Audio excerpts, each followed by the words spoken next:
Detik-detik, Dr. Hastri akhirnya ungkap teka-teki penyebab luka yang terdapat di leher Brigadir J. Namun sebelum lanjut, pastikan jari Anda untuk menekan tombol subscribe terlebih dahulu serta lonceng notifikasinya agar kalian tidak ketinggalan kabar terbaru dari channel ini.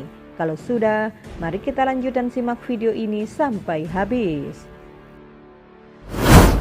Akhirnya misteri tentang penyebab luka di leher Brigadir Nofriansah Yosua Huta Barat atau Brigadir J terungkap. Teka-teki tersebut telah dipecahkan oleh poluan cantik ahli forensik, Kombes Dr. Sumi Hastri Purwanti. Diketahui sebelumnya bahwa luka di leher Brigadir J tersebut sempat menuai polemik. Sebab kuasa hukum Brigadir J Kamarudin Simanjuntak menduga sebelum Brigadir J meninggal dunia, leher kliennya tersebut dijerat dengan tali. Kami semakin mendapatkan bukti-bukti lain bahwa ternyata almarhum Brigadir Yosua ini sebelum ditembak kami mendapatkan lagi ada luka semacam lilitan di leher.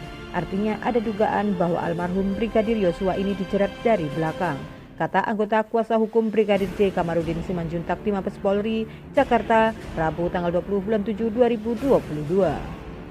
Jadi di dalam lehernya itu ada semacam goresan yang keliling dari ke kanan ke kiri seperti ditarik pakai tali dari belakang dan meninggalkan luka memar, kata Kamarudin. Oleh sebab itu, Kamarudin pun meyakini jika bukti-bukti tersebut menunjukkan adanya dugaan penganiayaan yang telah dialami oleh Brigadir J sebelum tewas ditembak. Tapi fakta yang berbeda diungkap oleh Dr. Hastri berdasarkan dari hasil otopsi yang pertama dan juga yang kedua. Rupanya di tubuh Brigadir J hanya ditemukan luka bekas tembakan. Saya yakin waktu itu kita diskusi bareng, tidak ada luka lain selain luka tembak atau luka penganiayaan, enggak ada, tegas Dr. Hastri.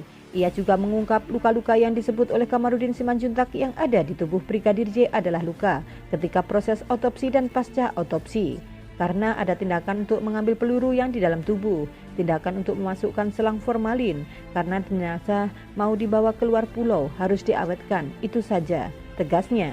Lalu dirinya pun mengakui diminta pendapat tentang apakah perlu adanya otopsi kedua. Ya kalau untuk kebenaran, untuk memastikan karena memang tidak diragukan lagi ya gak apa-apa otopsi kedua. Jelas dirinya juga merasa yakin jika sejak awal proses otopsi sudah dilakukan sesuai dengan SOP.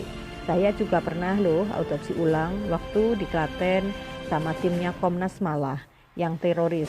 Kita membuktikan ada tidak luka tembak, ternyata tidak ada. Waktu itu kalau sekarang ada gak penganiayaan, ternyata hanya luka tembak, jelasnya. Sebab menurut dia, apabila ada luka kekerasan akibat penganiayaan maka akan bisa terlihat. Karena kan nanti bisa dibuka videonya, fotonya, saya bisa menilai luka-luka ini. Kalau memang ada bisa tampak, misalnya ada kekerasan, bekas ikatan, bekas pukulan, bekas ditekan misalnya, pasti ada, tuturnya. Apabila ada kekerasan dari benda tumpul maupun benda tajam lainnya, kata dia, pasti akan sangat mudah diketahui. Dan kita meyakinkan waktu itu memang hanya ada luka tembak, tidak ada luka-luka kekerasan sama sekali yang diduga proses penganiayaan, kata masyarakat, bebernya. Lalu apabila ada luka perlawanan maka akan begitu mudah terlihat, itu kelihatan dan enggak ada juga, lanjutnya. Lalu soal luka yang terdapat di leher Brigadir J, Dr. Hastri pun mengatakan bukan akibat jeratan tali. Menurutnya luka tersebut terjadi akibat dari proses otopsi. Otopsi kan diiris di sini atau di leher, dibuka semua. Kepalanya semua dibuka, jelasnya. Lalu ia pun menegaskan jika semua organ tubuh Brigadir J masih ada. Jadi memang kebiasaan dan di dunia forensik itu kalau kita udah buka kepala kita awetkan kan. Itu kan kalau orang timur, kita mikirnya pasti dibuka kan wajahnya, ucap Dr. Hastri. Kalau ditaruh di rongga kepala kan ada formalin pedes semua, makanya kita taruh di bagian dada atau dikembalikan di situ, yang penting ada, bebernya. Hal tersebut dilakukan, kata dia, sebab kepala akan dijahit lagi. Apabila jika tidak bisa tertutup dengan rapat, bisa merembes formalinnya.